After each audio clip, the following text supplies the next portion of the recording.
Roma, ano 48 depois de Cristo.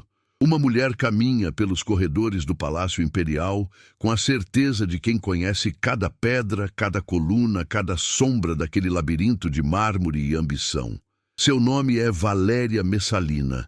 Tem apenas 28 anos e ostenta um título que faz tremer senadores. Imperatriz de Roma, esposa de Cláudio César. Mas em poucas horas, essa mesma mulher estará correndo desesperada pelos jardins de Lúculo, escondendo-se entre as vinhas que ela própria mandou plantar, enquanto soldados da guarda pretoriana marcham com uma única ordem: executá-la sem julgamento, sem testemunhas, sem registro oficial. Como alguém que detinha o poder absoluto sobre o império mais vasto do mundo conhecido, chegou a esse fim brutal. A resposta não está nos escândalos sexuais que os historiadores romanos adoraram escrever. Está em algo muito mais perigoso. Uma mulher que ousou transformar desejo em estratégia política. A história que você está prestes a conhecer foi deliberadamente distorcida durante 2000 anos. Messalina tornou-se sinônimo de depravação nos textos clássicos, uma caricatura misógina que serviu de advertência moral para gerações. Mas os mesmos autores que a condenaram revelam, nas entrelinhas de suas acusações exageradas, uma verdade perturbadora. Esta mulher construiu uma rede de poder tão sofisticada dentro do Palácio Imperial que por 5 anos governou Roma através das sombras, manipulando um imperador considerado débil, eliminando rivais com precisão cirúrgica e acumulando uma fortuna que rivalizava com o próprio tesouro imperial. Quando finalmente caiu, não foi por excesso de luxúria, como a propaganda sugere. Foi porque cometeu o único erro imperdoável na Roma imperial. Subestimou os homens ao seu redor. Se te apasiona descobrir a história que os livros de texto omitiram, suscríbete agora e ativa a campana. Aqui desenterramos o passado sem censura. Para entender a queda de Messalina, precisamos voltar ao ano 38 depois de Cristo, quando ela tinha apenas 18 anos e Roma estava sob o governo cada vez mais errático de Calígula. A jovem Valéria pertencia à mais alta aristocracia romana. Seu pai era cônsul, sua mãe descendia diretamente da irmã do imperador Augusto. Sangue imperial corria em suas veias, mas na Roma de Calígula isso era mais maldição que bênção. O imperador, paranoico e imprevisível, via conspirações em cada esquina do Senado. Famílias inteiras eram exterminadas por rumores. A fortuna da casa de Valeria estava ameaçada. Foi então que aconteceu algo surpreendente. Calígula, sempre em busca de maneiras de vincular potenciais rivais à sua causa, arranjou o casamento de Messalina com seu tio Cláudio, um homem 28 anos mais velho que ela. Cláudio era considerado a vergonha da família imperial. Gaguejava, tinha um andar claudicante que lhe rendera o apelido Cruel. Passava os dias trancado em bibliotecas, escrevendo tratados históricos que ninguém lia. Os próprios parentes zombavam dele abertamente durante os banquetes. Sua mãe, Antônia Menor, referia-se ao filho como um monstro que a natureza começou, mas nunca terminou. Para uma aristocrata jovem e ambiciosa como Messalina, aquele casamento parecia uma sentença de irrelevância social. Mas Messalina viu o que outros não viam. Enquanto os nobres disputavam favores de Calígula através de bajulações cada vez mais humilhantes, enquanto os senadores competiam para oferecer suas esposas e filhas ao imperador, enquanto comandantes militares arriscavam fortunas em jogos de gladiadores para agradar o César, Cláudio permanecia invisível. E na Roma imperial, invisibilidade era o luxo supremo. Ninguém conspirava contra um homem considerado irrelevante. Ninguém o via como ameaça.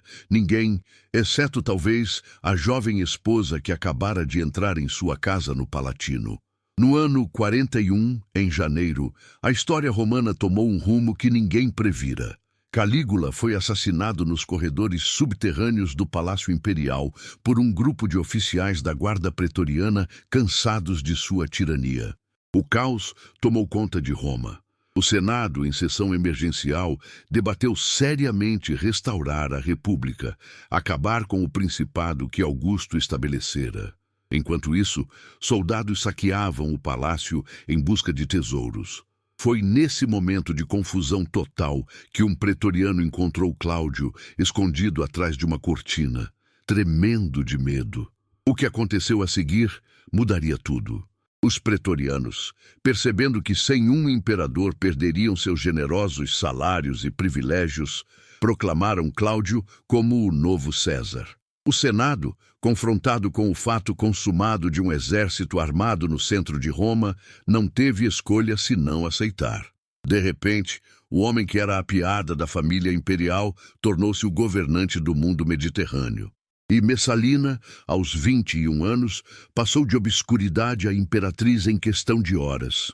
O que ela fez com esse poder nas semanas seguintes revelaria a verdadeira natureza de seu caráter. Enquanto Cláudio, inseguro e desconfiado, tentava consolidar seu poder através de concessões ao Senado e ao exército, Messalina iniciou uma purga sistemática. Seus primeiros alvos foram as mulheres da aristocracia que haviam zombado dela durante os anos de casamento com o ridículo Cláudio.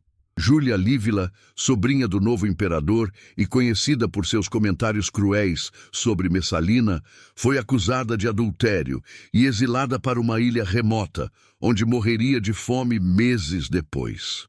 Apônia, esposa de um senador que certa vez se recusara a cumprimentar Messalina em público, viu seu marido condenado por traição em um julgamento que durou menos de 1 hora. Os bens do casal foram confiscados e Messalina pessoalmente escolheu as joias que seriam transferidas para seus cofres.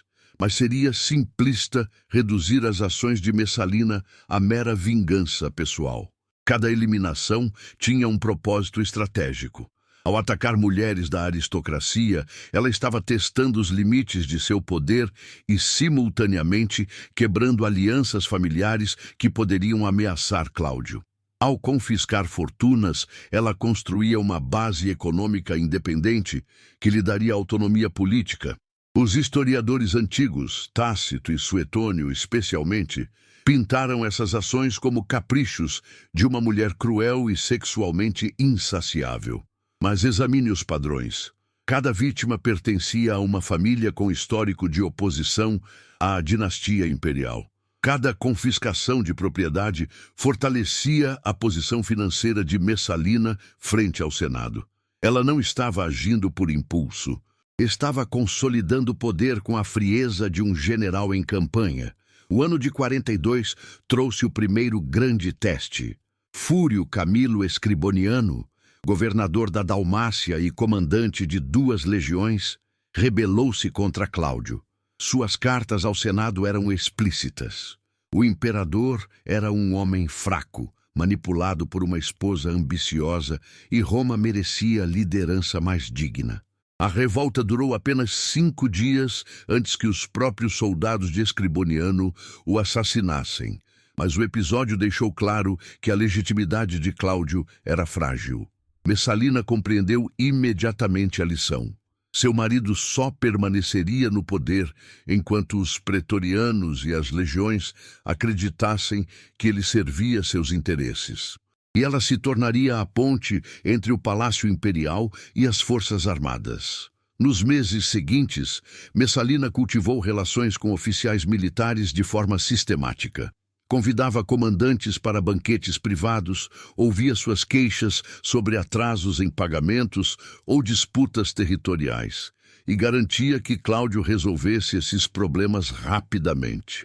Quando um tribuno pretoriano chamado Sulício Rufo começou a circular rumores de que Messalina estava interferindo demais nos assuntos imperiais, ela não o confrontou diretamente.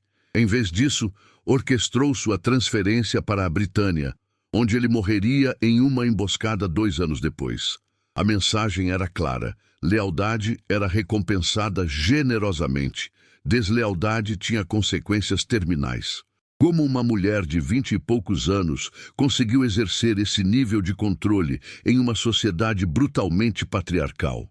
A resposta está em uma instituição específica, a Casa Imperial, ou Domus Augusta. Diferente do Senado, onde mulheres eram proibidas de participar, a Casa Imperial era um espaço doméstico, onde a esposa do imperador tinha autoridade reconhecida. Messalina transformou esse espaço privado em centro de poder político. Ela controlava quem tinha acesso a Cláudio, quando e em que circunstâncias. Senadores que desejavam audiências precisavam passar primeiro por ela. Embaixadores estrangeiros apresentavam presentes tanto à imperatriz quanto ao imperador.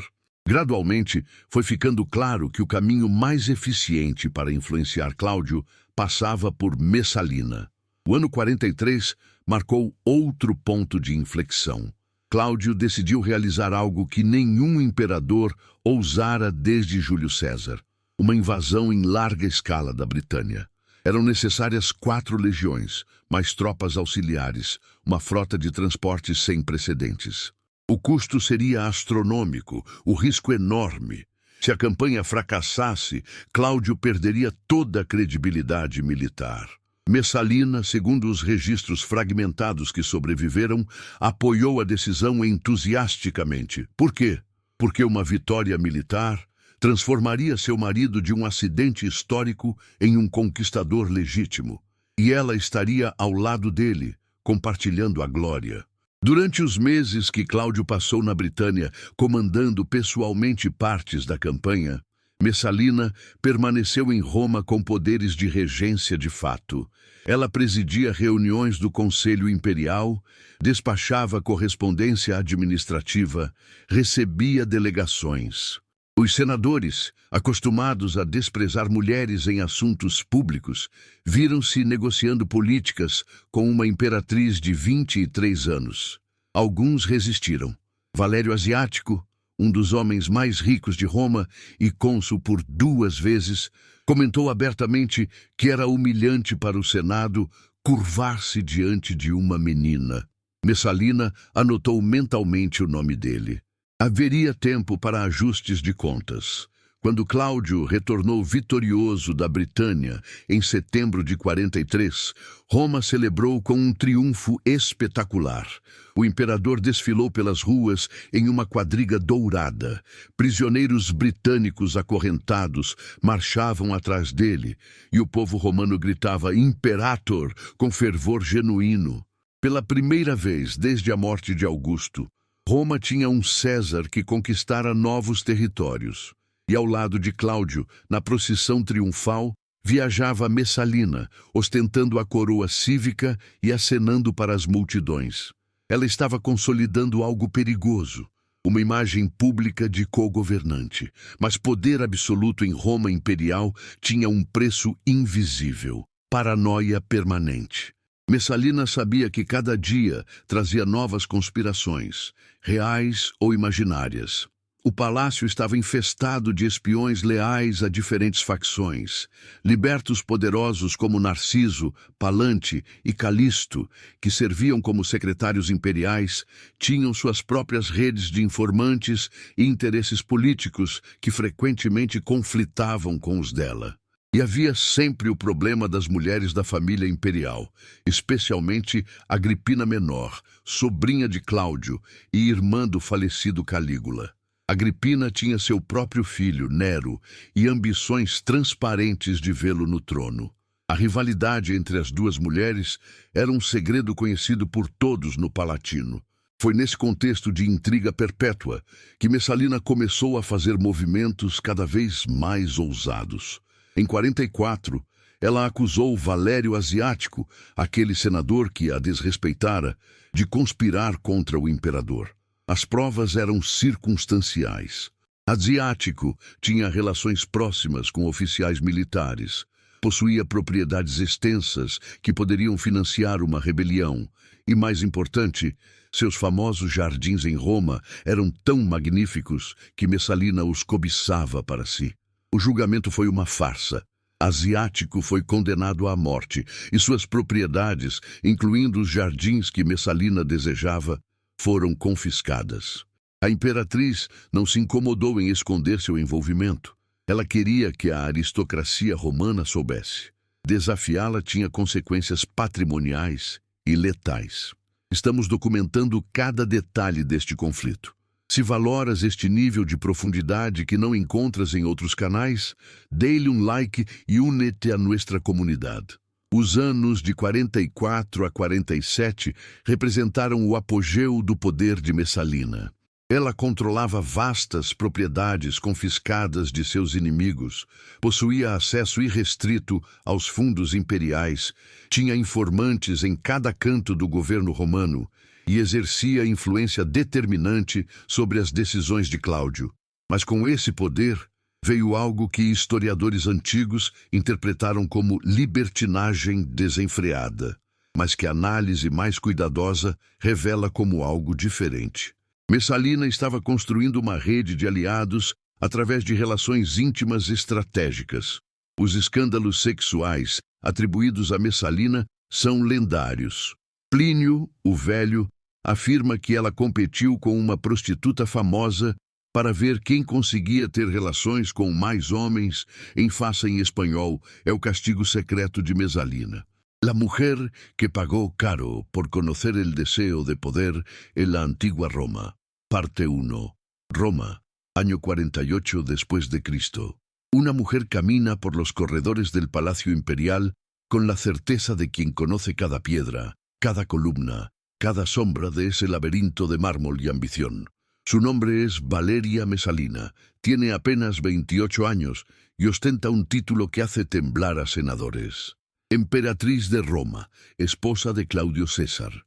Pero en pocas horas esa misma mujer estará corriendo desesperada por los jardines de Lúculo, escondiéndose entre las vides que ella misma mandó plantar, mientras soldados de la Guardia Pretoriana marchan con una única orden: ejecutarla sin juicio, sin testigos, sin registro oficial. Como alguien que detentaba el poder absoluto sobre el imperio más vasto del mundo conocido, llegó a ese fin brutal. La respuesta no está en los escándalos sexuales que los historiadores romanos adoraron escribir. Está en algo mucho más peligroso: una mujer que osó transformar el deseo en estrategia política. La historia que estás a punto de conocer fue deliberadamente distorsionada durante 2000 años. Messalina se convirtió en sinónimo de depravación en los textos clásicos, una caricatura misógina que sirvió de advertencia moral para generaciones. Pero los mismos autores que la condenaron revelan, entre líneas de sus acusaciones exageradas, una verdad perturbadora. Esta mujer construyó una red de poder tan sofisticada dentro del Palacio Imperial que durante 5 años gobernó Roma desde las sombras, manipulando a un emperador considerado débil, eliminando rivales con precisión quirúrgica y acumulando una fortuna que rivalizaba con el propio tesoro imperial. Cuando finalmente cayó, no fue por exceso de lujuria, como sugiere la propaganda. Fue porque cometió el único error imperdonable en la Roma imperial: subestimó a los hombres a su alrededor. Si te apasiona descubrir la historia que los libros de texto omitieron, suscríbete ahora y activa la campana. Aquí desenterramos el pasado sin censura. Para entender la caída de Messalina, necesitamos volver al año 38 después de Cristo, cuando ella tenía apenas 18 años y Roma estaba bajo el gobierno cada vez más errático de Calígula. La joven Valeria pertenecía a la más alta aristocracia romana. Su padre era cónsul, su madre descendía directamente de la hermana del emperador Augusto. Sangre imperial corría por sus venas, pero en la Roma de Calígula eso era más maldición que bendición. El emperador Paranoico e impredecible, veía conspiraciones en cada esquina del Senado. Familias enteras eran exterminadas por rumores. La fortuna de la casa de Valeria estaba amenazada. Fue entonces cuando ocurrió algo sorprendente. Calígula, siempre en busca de maneras de vincular a potenciales rivales a su causa, arregló el matrimonio de Mesalina con su tío Claudio, un hombre 28 años mayor que ella. Claudio era considerado la vergüenza de la familia imperial. Tartamudeaba, tenía un andar claudicante que le había valido el apodo cruel, pasaba los días encerrado en bibliotecas, escribiendo tratados históricos que nadie leía. Sus propios parientes se burlaban de él abiertamente durante los banquetes. Su madre, Antonia Menor, se refería a su hijo como un monstruo que la naturaleza comenzó pero nunca terminó. Para una aristócrata joven y ambiciosa como Mesalina, aquel matrimonio parecía una sentencia de irrelevancia social. Pero Mesalina vio lo que otros no veían. Mientras los nobles disputaban favores de Calígula a través de adulaciones cada vez más humillantes, mientras senadores competían para ofrecer sus esposas e hijas al emperador, mientras comandantes militares arriesgaban fortunas en juegos de gladiadores para agradar al César, Claudio permanecía invisible. Y en la Roma imperial, la invisibilidad era el lujo supremo. Nadie conspiraba contra un hombre considerado irrelevante. Nadie lo veía como amenaza. Nadie, excepto quizás la joven esposa que acababa de entrar en su casa del Palatino. En el año 41, en enero, la historia romana tomó un rumbo que nadie previó. Calígula fue asesinado en los corredores subterráneos del Palacio Imperial por un grupo de oficiales de la Guardia Pretoriana cansados de su tiranía. El caos se apoderó de Roma. El Senado, en sesión de emergencia, debatió seriamente restaurar la República, acabar con el principado que Augusto había establecido. Mientras tanto, soldados saqueaban el palacio en busca de tesoros. Fue en ese momento de confusión total que un pretoriano encontró a Claudio escondido detrás de una cortina, temblando de miedo. Lo que ocurrió a continuación lo cambiaría todo. Los pretorianos, percibiendo que sin un emperador perderían sus generosos salarios y privilegios, proclamaron a Claudio como el nuevo César. El Senado, confrontado con el hecho consumado de un ejército armado en el centro de Roma, no tuvo más opción que aceptar. De repente, el hombre que era el chiste de la familia imperial se convirtió en el gobernante del mundo mediterráneo. Y Mesalina, a los 21 años, pasó de la oscuridad a emperatriz en cuestión de horas. Lo que ella hizo con ese poder en las semanas siguientes revelaría la verdadera naturaleza de su carácter. Mientras Claudio, inseguro y desconfiado, intentaba consolidar su poder a través de concesiones al Senado y al ejército, Mesalina inició una purga sistemática. Sus primeros blancos fueron las mujeres de la aristocracia que se habían burlado de ella durante los años de matrimonio con el ridículo Claudio. Julia Livilla, sobrina del nuevo emperador y conocida por sus comentarios crueles sobre Mesalina, fue acusada de adulterio y exiliada a una isla remota, donde moriría de hambre meses después. Aponia, esposa de un senador que una vez se negó a saludar a Mesalina en público, vio a su marido condenado por traición en un juicio que duró menos de una hora. Los bienes de la pareja fueron confiscados y Mesalina personalmente eligió las joyas que serían transferidas a sus cofres. Pero sería simplista reducir las acciones de Mesalina a mera venganza personal. Cada eliminación tenía un propósito estratégico. Al atacar a mujeres de la aristocracia, estaba probando los límites de su poder y simultáneamente rompiendo alianzas familiares que podrían amenazar a Claudio. Al confiscar fortunas, construía una base económica independiente que le daría autonomía política. Los historiadores antiguos, Tácito y Suetonio especialmente, pintaron estas acciones como caprichos de una mujer cruel y sexualmente insaciable. Pero examina los patrones. Cada víctima pertenecía a una familia con historial de oposición a la dinastía imperial. Cada confiscación de propiedad fortalecía la posición financiera de Mesalina frente al Senado. No estaba actuando por impulso. Estaba consolidando poder con la frialdad de un general en campaña. El año 42 trajo la primera gran prueba. Furio Camilo Scriboniano, gobernador de Dalmacia y comandante de 2 legiones, se rebeló contra Claudio. Sus cartas al Senado eran explícitas. El emperador era un hombre débil, manipulado por una esposa ambiciosa, y Roma merecía un liderazgo más digno. La revuelta duró apenas 5 días antes de que los propios soldados de Scriboniano lo asesinaran, pero el episodio dejó claro que la legitimidad de Claudio era frágil. Mesalina comprendió inmediatamente la lección. Su marido solo permanecería en el poder mientras los pretorianos y las legiones creyeran que él servía sus intereses. Y ella se convertiría en el puente entre el Palacio Imperial y las Fuerzas Armadas. En los meses siguientes, Mesalina cultivó relaciones con oficiales militares de forma sistemática. Invitaba a comandantes a banquetes privados, escuchaba sus quejas sobre retrasos en pagos o disputas territoriales y garantizaba que Claudio resolviera esos problemas rápidamente. Cuando un tribuno pretoriano llamado Sulicio Rufo comenzó a circular rumores de que Mesalina estaba interfiriendo demasiado en los asuntos imperiales, ella no lo confrontó directamente. En cambio, orquestó su transferencia a Britania, donde moriría en una emboscada 2 años después. El mensaje era claro: la lealtad era recompensada generosamente, la deslealtad tenía consecuencias terminales. ¿Cómo una mujer de 20 y tantos años logró ejercer ese nivel de control en una sociedad brutalmente patriarcal?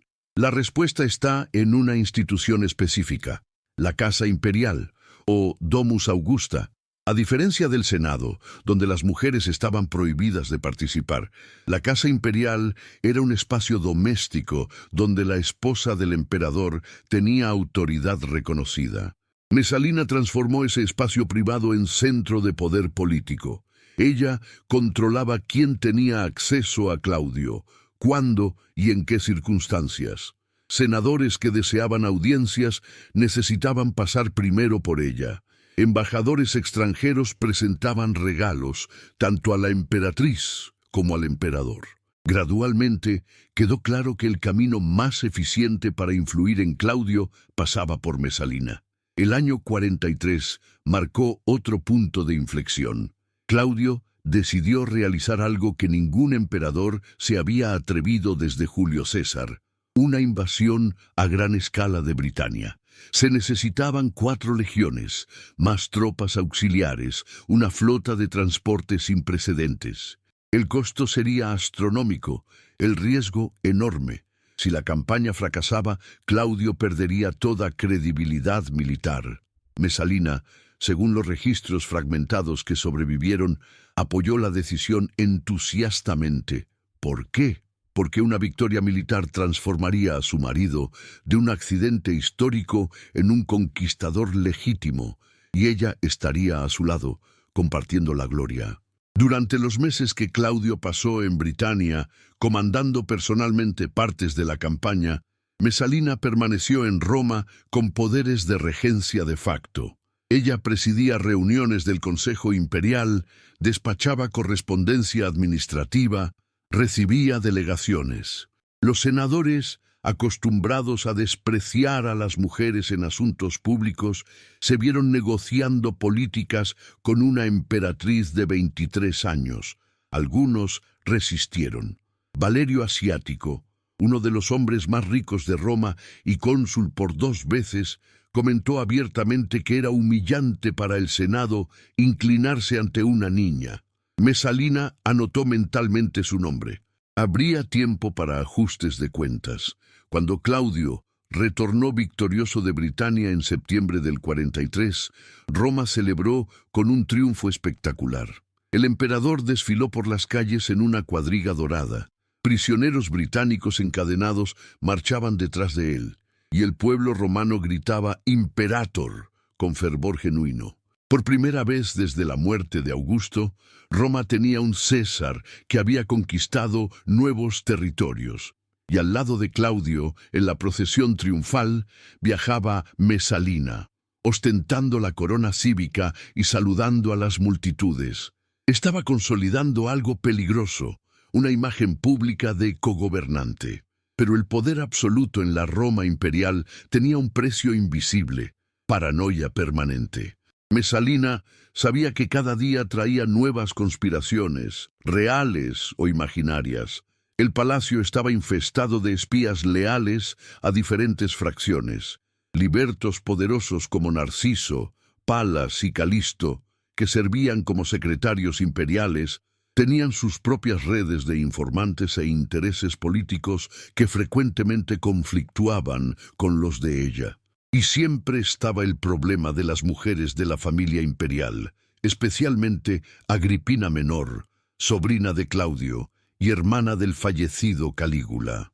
Agripina tenía su propio hijo, Nerón, y ambiciones transparentes de verlo en el trono. La rivalidad entre las dos mujeres era un secreto conocido por todos en el Palatino. Fue en ese contexto de intriga perpetua que Mesalina comenzó a hacer movimientos cada vez más audaces. En el 44 acusó a Valerio Asiático, aquel senador que la había irrespetado, de conspirar contra el emperador. Las pruebas eran circunstanciales. Asiático tenía relaciones cercanas con oficiales militares, poseía propiedades extensas que podrían financiar una rebelión, y más importante, sus famosos jardines en Roma eran tan magníficos que Mesalina los codiciaba para sí. El juicio fue una farsa. Asiático fue condenado a muerte y sus propiedades, incluyendo los jardines que Mesalina deseaba, fueron confiscadas. La emperatriz no se molestó en esconder su participación. Quería que la aristocracia romana supiera, desafiarla tenía consecuencias patrimoniales y letales. Estamos documentando cada detalle de este conflicto. Si valoras este nivel de profundidad que no encuentras en otros canales, dale un like y únete a nuestra comunidad. Los años del 44 al 47 representaron el apogeo del poder de Mesalina. Controlaba vastas propiedades confiscadas de sus enemigos, poseía acceso irrestricto a los fondos imperiales, tenía informantes en cada rincón del gobierno romano y ejercía influencia determinante sobre las decisiones de Claudio. Pero con ese poder vino algo que los historiadores antiguos interpretaron como libertinaje desenfrenado, pero que un análisis más cuidadoso revela como algo diferente. Mesalina estaba construyendo una red de aliados a través de relaciones íntimas estratégicas. Los escándalos sexuales atribuidos a Mesalina son legendarios. Plinio el Viejo afirma que compitió con una prostituta famosa para ver quién podía tener relaciones con más hombres en una noche, supuestamente venciendo con 25 parejas. Juvenal, el satírico, la describe escapándose del palacio disfrazada para trabajar en un burdel común. Tácito relata orgías en los jardines imperiales donde senadores casados eran forzados a participar bajo amenaza de acusaciones de traición. ¿Cuánto de esto es verdad y cuánto es propaganda misógina diseñada para deslegitimar a una mujer poderosa? Examina los nombres de los supuestos amantes de Mesalina que los historiadores registraron. Mnester era el actor más famoso de Roma, una celebridad con acceso a todas las clases sociales y cuyas actuaciones atraían multitudes que podían ser movilizadas políticamente. Cayo Silius era un senador ambicioso de familia patriciana, cónsul designado y comandante militar con conexiones en las legiones del Rin. Traulo Montano era un equestre con fortunas en las provincias africanas y control sobre rutas comerciales críticas. Cada uno de estos hombres representaba un segmento diferente del poder romano. Cultura popular, aristocracia senatorial, élite económica provincial. Era Mesalina una ninfómana descontrolada, ¿O estaba tejiendo una red de influencia que atravesaba todas las estructuras de poder romano? La verdad probablemente está en algún punto intermedio. Mesalina claramente disfrutaba del poder y de probar los límites de lo que una emperatriz podía hacer. En una sociedad donde las matronas aristócratas vivían bajo estrictas restricciones morales, ella deliberadamente violaba cada tabú. Pero esas violaciones no eran aleatorias. Cada escándalo servía para probar quién en Roma estaba dispuesto a desafiarla abiertamente. Cada amante era también un aliado potencial. Y cada vez que sobrevivía a rumores que destruirían a cualquier otra mujer, su poder se consolidaba. Estaba demostrando algo radical. Las reglas normales no se aplicaban a ella. El año 47 trajo cambios sutiles, pero significativos, en la dinámica del palacio. Claudio, ahora con 56 años, comenzaba a mostrar signos de enfermedad. Sus temblores empeoraban, pasaba días enteros sin aparecer en público, delegaba más decisiones administrativas a sus secretarios libertos. Mesalina vio una oportunidad y un peligro simultáneamente. Con Claudio debilitado, ella podría ejercer aún más control. Pero también significaba que los enemigos podrían ver una ventana para atacar. Y sus enemigos eran numerosos. Senadores resentidos por las confiscaciones, mujeres de la aristocracia humilladas públicamente, los poderosos libertos que veían su propia influencia amenazada, y sobre todo, Agripina Menor, que esperaba pacientemente su momento. Fue entonces, en ese delicado equilibrio de poder, que Mesalina cometió el error que la destruiría. Se enamoró. O al menos algo parecido al amor en la mente retorcida de alguien acostumbrado a ver personas como piezas en un tablero. Cayo Silius, el senador cónsul designado, era diferente de sus otros amantes. Joven, carismático, con conexiones militares sólidas y ambiciones que rivalizaban con las de ella. Comenzaron una relación que rápidamente se volvió pública, escandalosa incluso para los estándares permisivos del Palacio Imperial. Silius visitaba abiertamente a Mesalina en sus aposentos. Aparecía en eventos públicos donde su presencia junto a la emperatriz levantaba cejas. Los libertos, especialmente Narciso, comenzaron a compilar evidencia. ¿Qué estaba pensando Mesalina? Los historiadores antiguos sugieren que simplemente perdió el control, que su lujuria la cegó ante el peligro. Pero considera otra posibilidad. Quizás estaba preparando un golpe.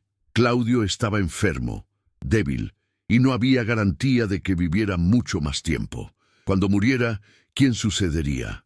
Su hijo, con Mesalina británico, tenía apenas 7 años en el 47, demasiado joven para gobernar.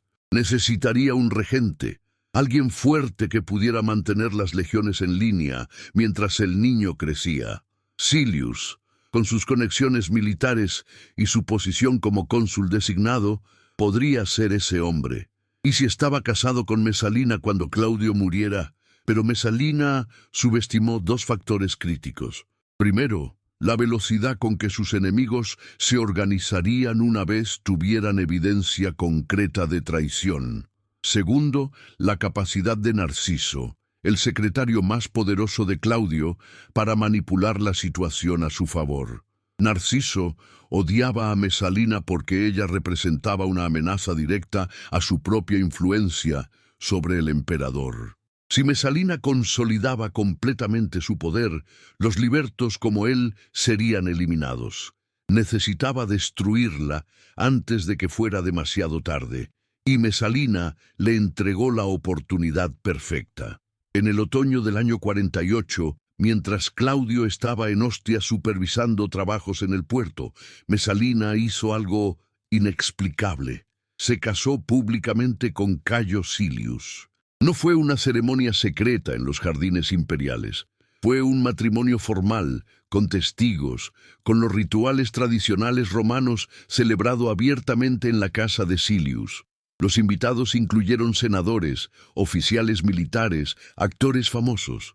Hubo banquete, hubo vino en abundancia, hubo celebración, y hubo docenas de testigos que podrían jurar ante Claudio que su esposa había contraído matrimonio con otro hombre mientras el emperador aún vivía. ¿Qué llevó a Mesalina a tomar esa decisión suicida? Algunas teorías sugieren que planeaba un golpe inmediato, que Silius tenía tropas listas para marchar sobre Roma y forzar la abdicación de Claudio. Otras proponen que Mesalina, después de años de manipulación exitosa, simplemente creyó que era intocable, que podría hacer cualquier cosa sin consecuencias. Una tercera posibilidad es que el matrimonio fue en realidad un ritual religioso relacionado con el Festival de la Vendimia, mal interpretado deliberadamente por enemigos que buscaban cualquier pretexto para atacarla.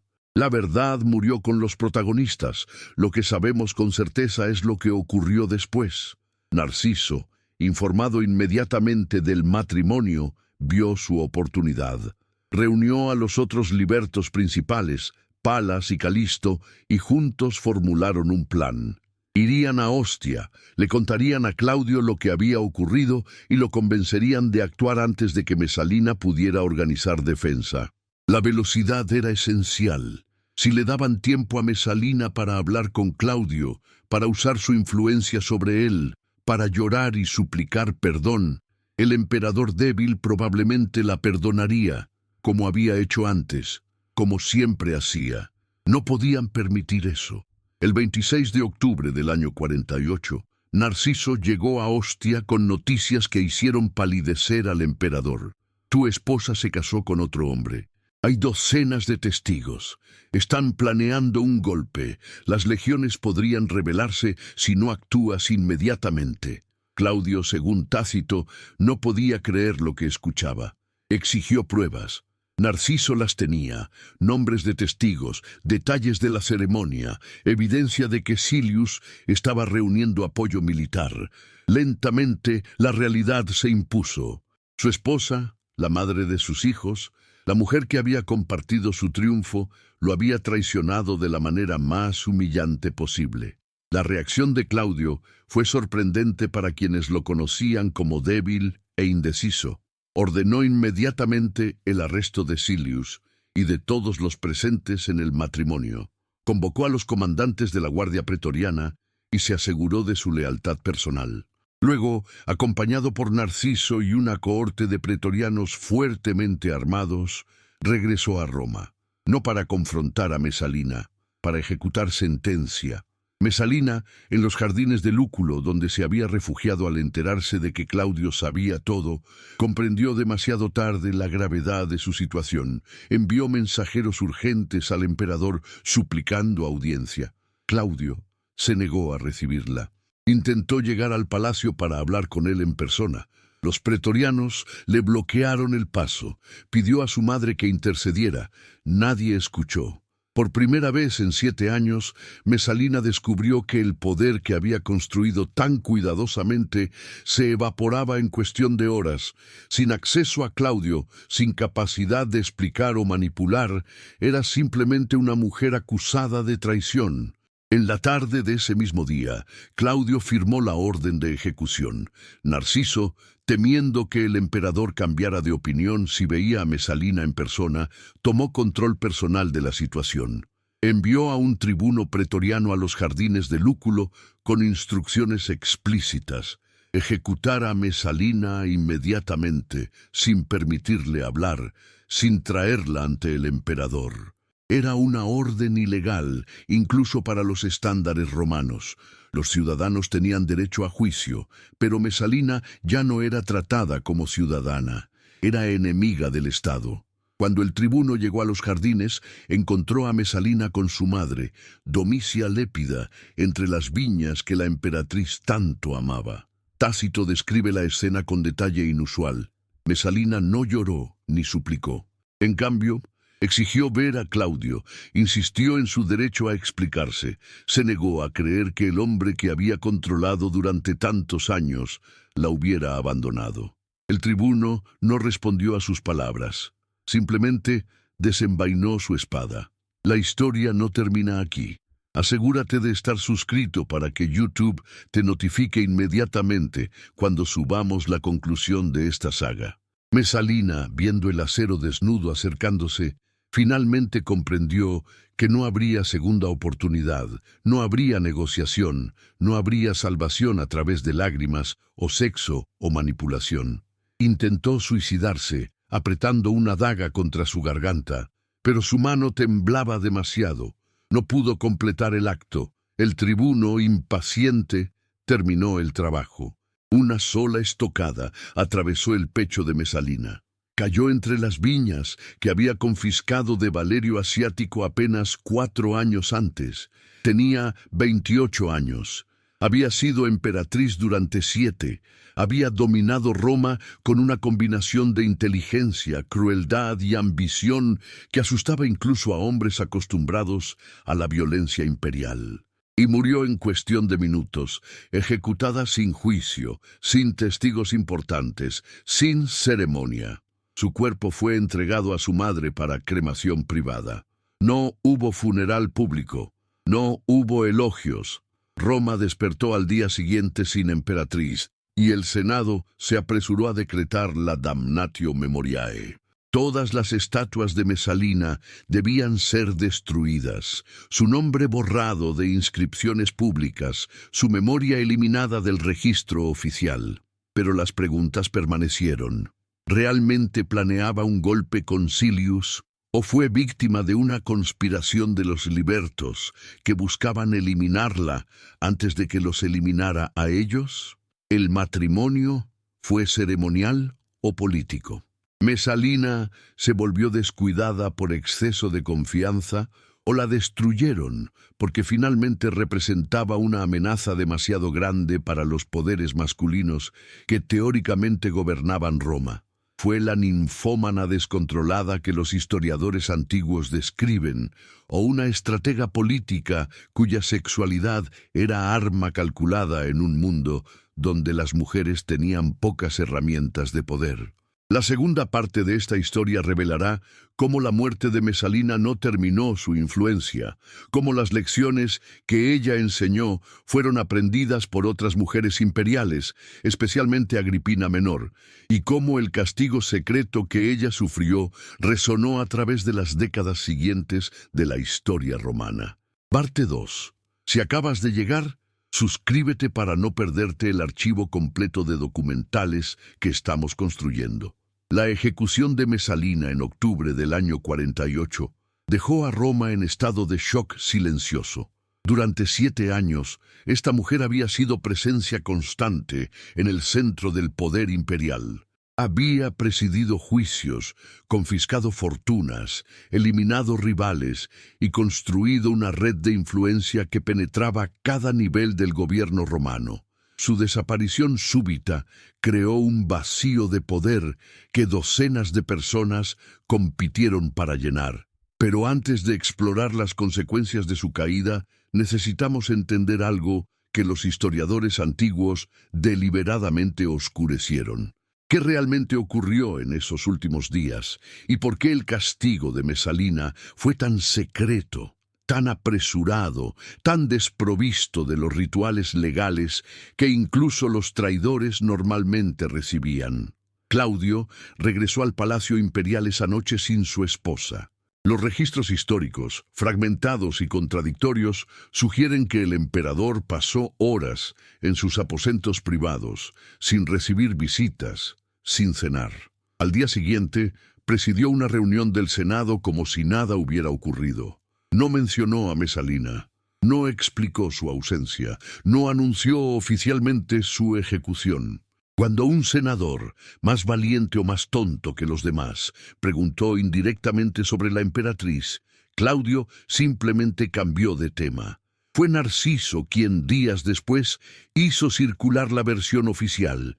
Mesalina había conspirado con Silius para derrocar al emperador. El complot había sido descubierto y la justicia imperial había actuado con velocidad necesaria para preservar el Estado. Pero algo en esa narrativa no encajaba. Roma estaba acostumbrada a juicios espectaculares de traidores.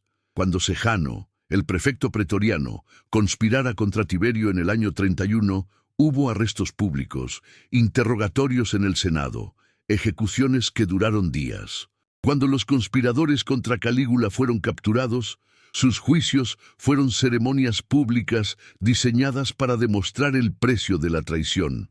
¿Por qué Mesalina, acusada del crimen más grave posible, fue ejecutada en privado, en jardines suburbanos, sin testigos aristocráticos, sin oportunidad de defenderse ante su esposo? La respuesta está en lo que Mesalina sabía. Durante 7 años como emperatriz, había acumulado información devastadora sobre prácticamente todos en el círculo interior del poder romano. Conocía los sobornos que los senadores habían pagado para obtener cargos provinciales. Sabía qué oficiales militares habían desviado fondos de las legiones. Tenía evidencia de los negocios ilegales que los libertos imperiales conducían usando su posición. Más peligrosamente, conocía los detalles íntimos de las debilidades de Claudio, sus enfermedades, sus momentos de confusión mental, las decisiones que ella había tomado en su nombre. Si se le permitía hablar públicamente, si se le daba un juicio donde pudiera defenderse, ¿qué secretos revelaría? ¿Cuántos hombres poderosos arrastraría con ella en su caída? Narciso comprendió ese peligro perfectamente. Por eso actuó con velocidad extrema. Por eso se aseguró de que Mesalina nunca viera a Claudio después de que el emperador supiera del matrimonio con Silius. Por eso la orden de ejecución fue entregada y cumplida en menos de 12 horas. No era justicia, era silenciamiento. Y todos los que importaban en Roma lo sabían. El mensaje era claro. Incluso la mujer más poderosa del imperio podía ser eliminada sin proceso si representaba amenaza suficiente a quienes realmente controlaban el aparato del Estado. Las semanas siguientes a la muerte de Mesalina vieron una purga secundaria más sistemática. Cayo Silius fue ejecutado sin juicio. Mnester, el actor famoso que había sido amante de Mesalina, fue llevado ante Claudio y ejecutado cuando el emperador le preguntó irónicamente si había disfrutado de la emperatriz. Traulo Montano, el equestre rico, fue exiliado y sus propiedades confiscadas.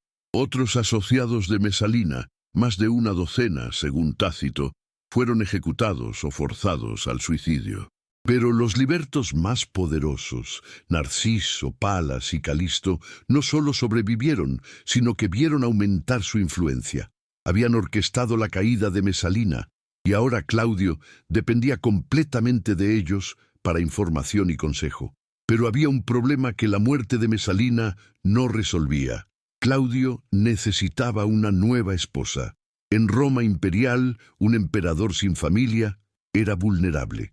Necesitaba herederos legítimos, necesitaba una casa imperial que proyectara estabilidad, necesitaba una emperatriz que pudiera realizar las funciones ceremoniales que el cargo requería. Y aquí surgió una ironía histórica brutal. Las lecciones que Mesalina había enseñado sobre cómo una mujer podía ejercer poder desde el palacio no murieron con ella, fueron perfeccionadas por su sucesora. Agripina Menor había esperado este momento durante años. Sobrina de Claudio, hermana del fallecido Calígula, bisnieta del emperador Augusto, poseía credenciales dinásticas impecables. También tenía un hijo, Domicio, de 11 años, que podría eventualmente suceder a Claudio. Pero había un obstáculo legal. Bajo la ley romana, un hombre no podía casarse con su sobrina. Era considerado incesto. Agripina necesitaba que esa ley cambiara, y para eso necesitaba aliados. Entró en escena Palas, el liberto que controlaba las finanzas imperiales. Palas vio en Agripina una oportunidad. Si ella se convertía en emperatriz, él podría ser su aliado principal en el palacio, contrarrestando el poder de Narciso. Una alianza se formó. Palas convenció al Senado de que era necesario modificar las leyes matrimoniales para permitir que el emperador se casara con su sobrina. argumentando que Roma necesitaba una emperatriz de sangre augusta para restaurar la dignidad manchada por Mesalina. En diciembre del año 48, apenas 2 meses después de la ejecución de Mesalina, el Senado aprobó la ley. En enero del 49, Claudio se casó con Agripina. La nueva emperatriz había estudiado cuidadosamente los errores de su predecesora. Mesalina había sido abierta, escandalosa, había acumulado enemigos por placer aparente. Agripina sería diferente, discreta, calculadora, envuelta en respetabilidad matronal, pero igual de despiadada. Su primer movimiento fue asegurar la adopción de su hijo Domicio por Claudio, convirtiéndolo en Nerón Claudio César, heredero con precedencia sobre Británico, el hijo biológico de Claudio con Mesalina. Ese movimiento condenó a Británico a la irrelevancia y eventualmente a la muerte. Agripina había aprendido de Mesalina que controlar la sucesión era la clave del poder imperial duradero. Durante los siguientes 5 años, Agripina consolidó un dominio sobre Claudio que rivalizaba con el de Mesalina, pero de forma más sutil. No acumulaba amantes escandalosos. En cambio, construía alianzas políticas estratégicas. No confiscaba propiedades abiertamente. En cambio, manipulaba decisiones imperiales para beneficiar a sus aliados y arruinar a sus enemigos. Cuando Narciso, quien había orquestado la caída de Mesalina, intentó advertir a Claudio sobre las ambiciones de Agripina, la emperatriz lo maniobró fuera del poder, forzándolo eventualmente al suicidio. Cuando Británico, el hijo de Mesalina, comenzó a acercarse a la edad adulta y representaba amenaza potencial para Nerón, Agripina tomó medidas. En octubre del año 54, Claudio murió súbitamente después de comer hongos en un banquete. La causa oficial fue envenenamiento accidental, pero todos en Roma sabían la verdad. Agripina había esperado 6 años por ese momento. Había posicionado a Nerón perfectamente, había neutralizado a todos los rivales potenciales y finalmente había eliminado el único obstáculo entre su hijo y el trono imperial. Mesalina había intentado golpe abierto y fallado.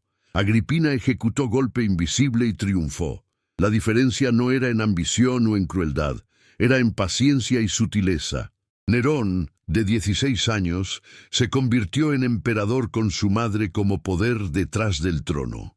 Durante los primeros años de su reinado, Agripina gobernaba efectivamente Roma, aparecía en monedas junto a su hijo.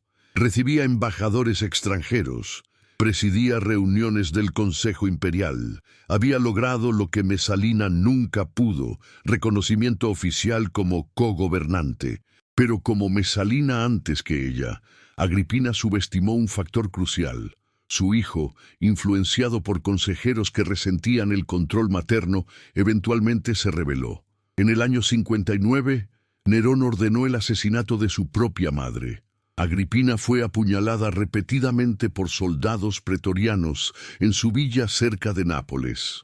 Su última palabra, según Tácito, fue señalar su vientre y gritar: «Golpea aquí, que dio a luz a Nerón». Las historias de Mesalina y Agripina parecen diferentes superficialmente, pero comparten patrones inquietantes. Ambas mujeres llegaron a posiciones de poder extraordinario en una sociedad que teóricamente excluía a las mujeres de la política. Ambas lo hicieron transformando espacios domésticos en centros de poder político.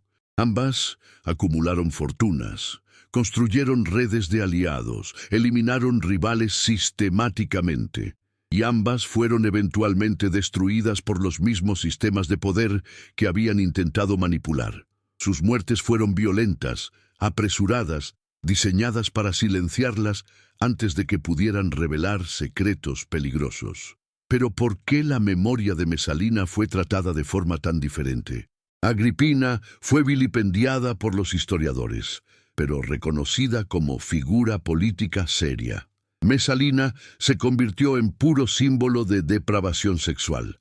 La respuesta está en cómo cada una amenazó el orden patriarcal romano. Agripina trabajó dentro de estructuras dinásticas reconocidas, posicionando a su hijo para sucesión legítima. Mesalina, en contraste, parecía desafiar directamente las fundaciones morales de la sociedad romana. Sus supuestos escándalos sexuales no eran simplemente personales, representaban rechazo radical de las restricciones impuestas a las mujeres aristócratas. La historiografía romana, escrita enteramente por hombres de la élite senatorial, tenía interés específico en demonizar a Mesalina. Ella había confiscado propiedades de senadores, había humillado públicamente a matronas respetables, había tratado al Senado con desprecio abierto. Su castigo necesitaba servir de advertencia a futuras mujeres que pudieran tener ambiciones similares. Por eso, los relatos de su vida están repletos de detalles sexuales exagerados o inventados. Por eso fue pintada no como estratega política, sino como esclava de sus pasiones. La narrativa necesitaba sugerir que su caída fue consecuencia inevitable de sus vicios, no resultado de maniobra política calculada por sus enemigos. Pero examine las fuentes antiguas con ojo crítico y emergen contradicciones. Tácito, el más confiable de los historiadores romanos, admite que algunos de los cargos contra Mesalina probablemente fueron exagerados. Suetonio, quien amaba chismes escandalosos, reconoce que muchas de sus historias vienen de fuentes hostiles a ella.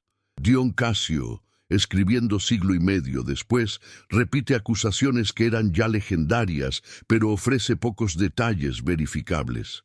La verdad histórica sobre Mesalina se perdió deliberadamente, reemplazada por caricatura que servía propósitos ideológicos específicos. Lo que sabemos con certeza es esto. Durante 7 años, una mujer de 20 y tantos años ejerció poder efectivo sobre el imperio más vasto del mundo antiguo. Ella navegó sistemas políticos brutalmente competitivos, dominados por hombres con siglos de experiencia en intriga. Sobrevivió a múltiples conspiraciones, eliminó docenas de enemigos y construyó una máquina política tan eficiente que tomó coalición de los hombres más poderosos de Roma para destruirla. Y cuando finalmente cayó, fue necesario ejecutarla en secreto, sin juicio, sin ceremonia, porque permitirle hablar públicamente hubiera sido demasiado peligroso. El castigo secreto de Mesalina no fue simplemente su ejecución, fue el borrado sistemático de su agencia histórica. Los historiadores la transformaron de operadora política en caso clínico de hipersexualidad. Sus movimientos estratégicos fueron reinterpretados como impulsos incontrolables. Su construcción de redes de poder fue reducida a colección de aventuras sexuales. Su eliminación de enemigos fue vista como crueldad caprichosa en lugar de táctica política calculada. El verdadero castigo fue convertir su historia en fábula moral sobre los peligros de dar poder a las mujeres. Esta distorsión tuvo consecuencias que se extendieron mucho más allá de la Roma antigua. Durante 2 milenios, Mesalina se convirtió en sinónimo cultural de mujer sexualmente desenfrenada. Pintores renacentistas la retrataron en orgías imaginarias. Dramaturgos barrocos escribieron tragedias sobre su supuesta insaciabilidad. Moralistas victorianos la usaron como advertencia sobre los peligros de la emancipación femenina. Cada generación proyectó sus propios miedos sobre el poder femenino en la figura distorsionada de Mesalina.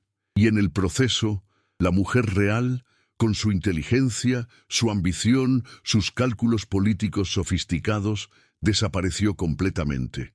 Solo en décadas recientes, los historiadores comenzaron a reexaminar las fuentes antiguas con escepticismo apropiado. Mary Beard, la clasicista británica, señaló que las acusaciones contra Mesalina siguen patrones exactos de propaganda misógina usada contra otras mujeres poderosas en la historia romana. Anthony Barrett, biógrafo de las mujeres imperiales romanas, argumentó que mucho de lo que sabemos sobre Mesalina es ficción literaria creada por escritores que nunca la conocieron. Estos académicos no afirman que Mesalina era santa. Señalan que los crímenes que definitivamente cometió, confiscaciones de propiedad, ejecuciones sin debido proceso, eliminación de rivales políticos, eran exactamente los mismos que los emperadores hombres cometían rutinariamente sin ser caracterizados como monstruos morales. La verdadera lección de la historia de Mesalina no está en los escándalos sexuales legendarios. Está en cómo el poder funciona en sociedades patriarcales. Mesalina encontró grietas en el sistema romano donde las reglas de género normales no aplicaban perfectamente. La casa imperial, donde la esposa del emperador tenía autoridad doméstica que podía ser transformada en influencia política. Ella explotó esas grietas brillantemente durante 7 años. Pero el sistema finalmente se adaptó, encontró manera de eliminarla y luego reescribió su historia como advertencia a otras mujeres que pudieran tener ideas similares. ¿Y qué pasó con las víctimas de Mesalina? Británico, su hijo con Claudio, fue envenenado por Nerón en el año 55, a los 13 años. Octavia, su hija, fue forzada a casarse con Nerón, luego falsamente acusada de adulterio y ejecutada. La familia que Mesalina había tratado de proteger a través de su acumulación de poder fue destruida completamente dentro de una década de su muerte. Todas sus maniobras, todas sus eliminaciones de rivales, todos sus esfuerzos para consolidar la posición de sus hijos resultaron ser inútiles. El poder que había construido tan cuidadosamente se evaporó en el momento de su ejecución. O quizás no completamente, porque Mesalina dejó legado que los historiadores antiguos no anticiparon. Demostró que era posible. Una mujer, trabajando dentro de las restricciones de la sociedad romana, podía acumular poder real, tomar decisiones que afectaban el destino del imperio, eliminar enemigos que la amenazaban, que ese poder era precario, que podía ser arrebatado violentamente, que requería vigilancia constante. Todo eso era verdad, pero también era verdad para emperadores hombres. La diferencia no era en la naturaleza del poder imperial, era en cómo ese poder era interpretado y recordado cuando lo ejercía una mujer. Si quieres que sigamos produciendo documentales de larga duración, la mejor forma de apoyarnos es suscribiéndote. Comenta qué otra historia olvidada deberíamos investigar. Las excavaciones arqueológicas en el Palatino han revelado fragmentos de lo que probablemente fue la residencia privada de Mesalina. Pisos de mármol elaboradamente decorados, fragmentos de frescos que muestran escenas mitológicas, restos de un sistema de calefacción sofisticado. Era casa adecuada para una emperatriz. Pero después de su ejecución, esos espacios fueron rápidamente reasignados. Agripina los tomó, los redecoraron, borró toda evidencia física de su predecesora. Es metáfora perfecta para lo que le ocurrió a la memoria de Mesalina. Borrada, sobreescrita, reemplazada por narrativa más conveniente para quienes controlaban el relato histórico. ¿Hay manera de recuperar la verdad sobre Mesalina? Probablemente no completamente. Demasiada evidencia fue deliberadamente destruida. Los escritos contemporáneos, si alguna vez existieron, se perdieron. Los historiadores que escribieron sobre ella lo hicieron décadas o siglos después, basándose en fuentes que ya habían sido filtradas a través de propaganda política. Lo mejor que podemos hacer es leer las acusaciones contra ella con escepticismo apropiado, reconocer los patrones de distorsión misógina y tratar de imaginar la mujer real que operaba detrás de la caricatura. Esa mujer real probablemente era compleja, moralmente ambigua, simultáneamente víctima y perpetradora de violencia. Era producto de su tiempo, una aristocrática romana criada en ambiente de intriga política, donde la eliminación de rivales era práctica estándar. Vio oportunidad para poder cuando se casó con Claudio y la persiguió con determinación singular. Cometió crímenes, no hay duda de eso, pero no eran crímenes fundamentalmente diferentes de los que cometían los hombres que la rodeaban. La diferencia estaba en el género, y esa diferencia fue suficiente para transformar su memoria en algo monstruoso. La ironía final de la historia de Mesalina es que su castigo secreto, diseñado para borrar su influencia, en realidad garantizó que fuera recordada de forma más vívida que emperatrices más respetables. Livia, esposa de Augusto y posiblemente la mujer más poderosa en la historia romana, es figura relativamente oscura para el público moderno. Pero Mesalina, gracias precisamente a la propaganda escandalosa creada por sus enemigos, se convirtió en figura cultural que ha fascinado a artistas, escritores y académicos durante 2 milenios. Al intentar destruir su legado, sus enemigos en realidad lo inmortalizaron. El año 48 después de Cristo terminó con Roma sin emperatriz, con el palacio imperial en caos y con lecciones sobre poder femenino que resonarían a través de la historia. Mesalina había demostrado que las mujeres podían jugar el juego imperial tan efectivamente como los hombres. Agripina demostraría que con más paciencia y sutileza podían jugarlo aún mejor. Y las generaciones futuras de mujeres poderosas, desde las emperatrices bizantinas hasta las reinas europeas, estudiarían estos precedentes mientras navegaban sus propios mundos de intriga política. En los jardines de Lúculo, donde Mesalina fue ejecutada, la vida romana continuó. Las viñas que ella había plantado siguieron produciendo uvas. Los senderos por donde caminó fueron recorridos por nuevos dueños. El espacio físico donde terminó su vida fue rápidamente reabsorbido en el tejido de la ciudad imperial. Pero la memoria, distorsionada y exagerada como era, persistió. Mesalina se convirtió en fantasma que habitaba los márgenes de la historia romana, advertencia permanente sobre lo que sucedía cuando las mujeres alcanzaban demasiado poder, pero también recordatorio inquietante de que ese poder había sido real